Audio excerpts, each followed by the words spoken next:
Welcome back to Piano with Mr. Wright. Today's lesson a little bit different. I'm using a keyboard today. It's an old keyboard. It's about 20 years old, this one. But it's still got some good sounds, still got a little life in it. And I wanted to do today kind of the main thing to take some of the practice techniques we've done in the past and add a drum machine to it, okay? Why would we use a drum machine for our practicing? Getting solid rhythm in your playing is one of the great skills of being a keyboard player, okay?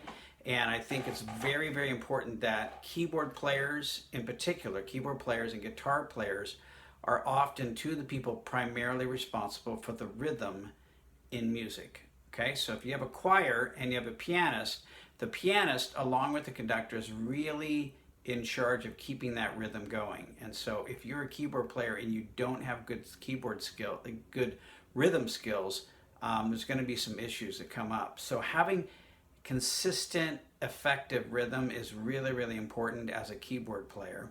And so playing along with a drum machine or a metronome, you can use a metronome, is really essential and one of the best ways to get solid rhythm in what you're playing, okay?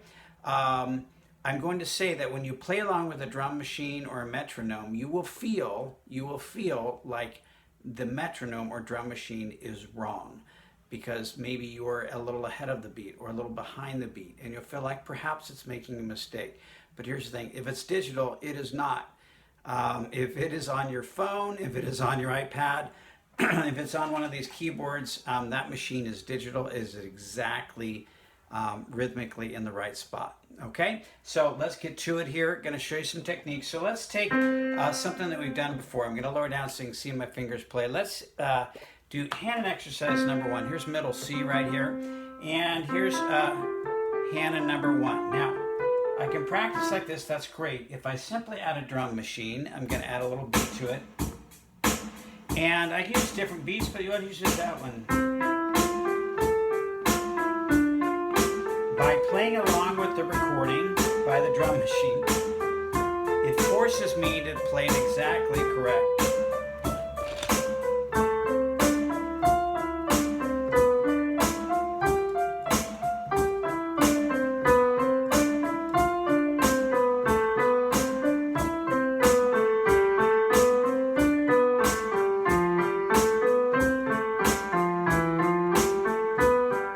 Two more.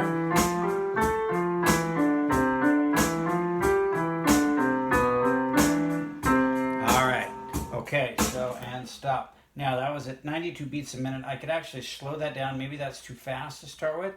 So maybe I started 80 beats a minute.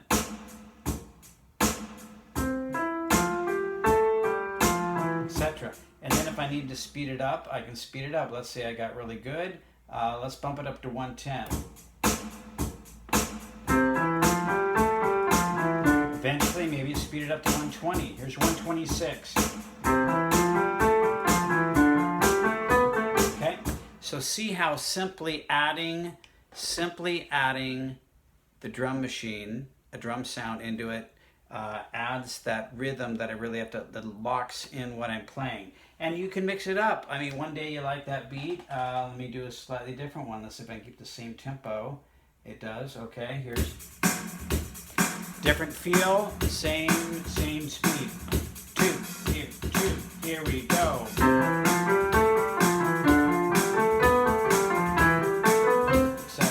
Okay, so you can change up the rhythm and feel. It also allows you to play with different feels. Let's put it, let's hear what the disco sounds like on this keyboard. Oh, that's different. Okay, so maybe I would play it a little bit different. Here's a jazz ballad, and this would definitely change the feel of it. Oh yeah, definitely. 3, 4. That feel makes me want to swing it. 1, a 2, a 3, a 4. 1, a 2, a 3, a 4. 1. Now I would only play that way on purpose. I would say instead of doing it straight, I want to swing it. 1, 2. Ba-ba-da-ba-da. That's called a swing beat. And I could change up what I'm doing. So a lot of times the drum beats will affect how I play the notes. Okay, let's put a little song. Let's try a song here. Go back to I think my first one. Back to, oh boy, that's the march. Here we go. Let's try this. All right. And let's slow it back down. Okay, and what I want to do is... Okay, so I'm going to put Für Elise, the song, to a rock beat. This would not be typical, but at least it gives you the idea. So I'm going to do that, and we're going to put a rock beat to it. All right, let's see what that sounds like. 1, 2, here we go.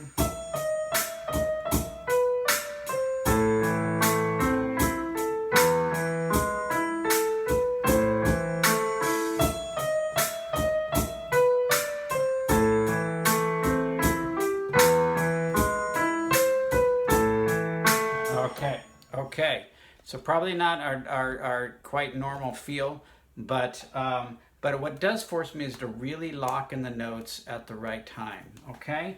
Gaining my skills. Let's do a little bit of Lean on Me. We've been doing that C, C, D, E, F, so C, C, D, E, F, F, E. Okay, let's put a beat with that, shall we? Bum, bum, bum, bum. That's actually a really good tempo. Here we go, 1, 2, ready, C chord.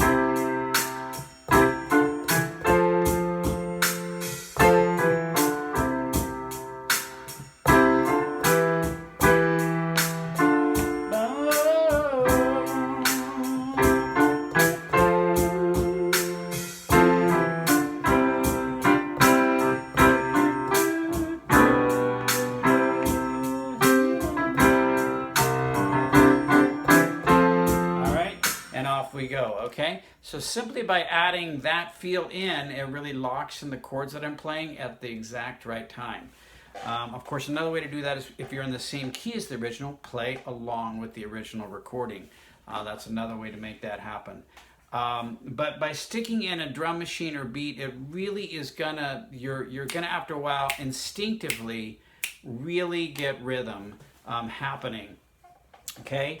I like to groove a little bit with my body. I'm always like saying, if you can get the rhythm sort of nick down, if you can get your groove on in your body, and that's sort of my beat and my feel and my groove in the body, then it frees up my mind to think about the notes, the scales, the melody, the chords, all of those things, because that's a lot to think about. And then if you're singing on top of that, you got to learn to sing, remember the names of the melody notes and the words, plus all the chords, plus the melody, all of that. That's a lot to think about. So if you can get kind of that groove in, and getting a drum machine really kind of locks the groove in for you. Okay, now can I do it without a drum machine? I should be able to. What a nice treat to have a drum machine, and of course a real drummer who's got very solid beat. A really good drummer is a tremendous, wonderful luxury to have. And if you get the opportunity to do that, to groove with someone who can really lay down a great groove on the drum set, that's tremendous as well. Your keyboards typically have these things in them. This one's an old one, so this one looks a little bit different, but you'll find, whatever your keyboard, you'll find different voices, so feel free to different sounds, try them. You can change the tempo. There's always some sort of a tempo button. You can move that up or down. You can, here's a button called sync. Mine has what's called synchro start. And what that means, once I start playing, so that's kind of a nice feature. Not everyone keyboard has that, but that's nice when you can just press that and then you do that. There's also things called intros and endings. Let's see if I can get one going. So synchro start and ending.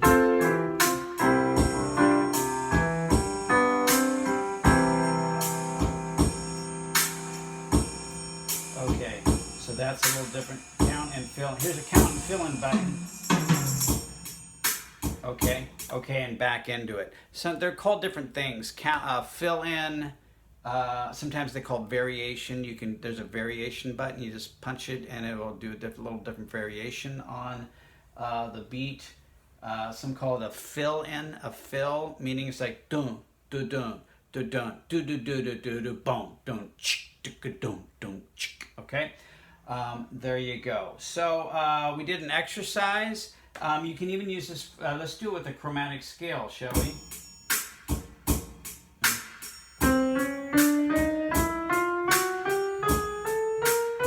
Maybe you pause there, locking it into a rhythm. So if you like, okay? All right. And then you could attempt a double speed. I don't know if I can do it this fast, but I can try.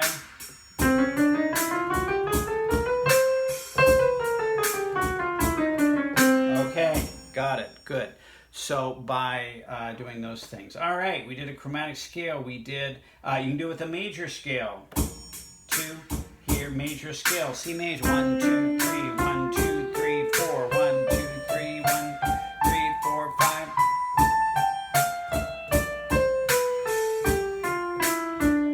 Okay, do it with a major scale. Chromatic, chords, arpeggios. I'm going to go to a waltz beat for the arpeggio. Let's see what that sounds like. 1, 2, 3. That's a little slow. I'm going to speed it up a little bit.